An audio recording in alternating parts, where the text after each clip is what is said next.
Pizza sauce के लिए 3 other टमाटर है मेरे पास, 2 छोटी प्याज हैं, ये से छोटे छोटे पीस में मैंने काट लेना है। तो इस लहसुन जाएगा इसमें, मेरे पास ड्राई लहसुन है वो मैं डालूँगी। नमक, मिर्च, थोड़ी सी हल्दी, कुछ और हर्ब्स हैं वो मैं इसमें शामिल करूँगी। तो पहले मैं टमाटर काट लूँ। ये टमाटर मैंने छोटे पीसेस में काट लिए हैं, प्याज टमाटर। या अब इसमें पकने के लिए मैं इसमें डालूँगी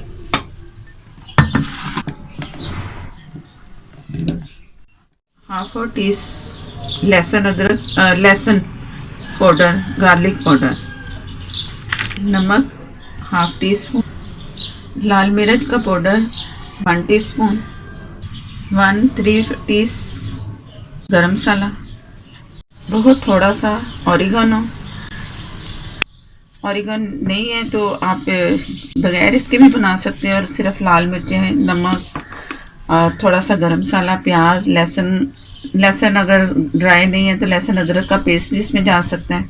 मैं इसमें ड्राई डाल रही हूँ लहसुन। तो ये अब मैं थोड़ा सा पानी इसमें शामिल करूँगी,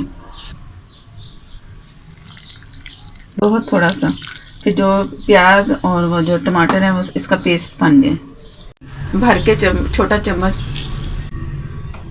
सारे से मिक्स करके तो मैं इसे पकने के लिए छोड़ दूंगी। जब तक टमाटर नहीं गलेंगे तो मैं इसे गलाऊंगी। अगर पानी की थोड़ी सी ज़रूरत पड़ी तो डालूंगी, नहीं तो फिर इसी में मैंने पेस्ट इसका तैयार कर लेना है।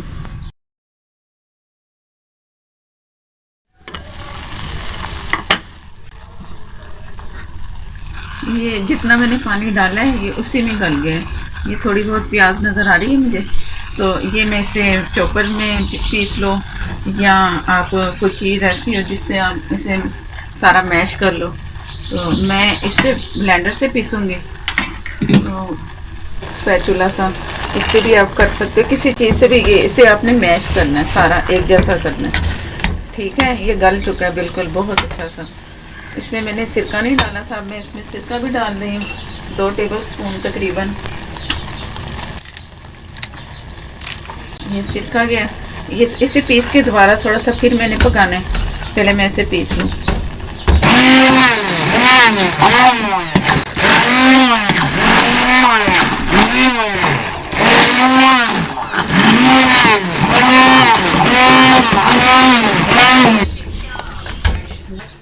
इसका पानी जो थोड़ा बहुत था वो भी खुशक हो गया। बस इस तरह रनिंग होनी चाहिए इसकी, इस तरह करके। इतना सख्त भी ना हो और पतला भी ना हो। तो अगर ज़्यादा पतला हुआ तो पिज़्ज़ा ख़राब होगा, सारा गीला गीला सा पिज़्ज़ा बनेगा। तो इतना होना चाहिए। ये मैंने इसे पका लिया, ये तैयार है सॉस।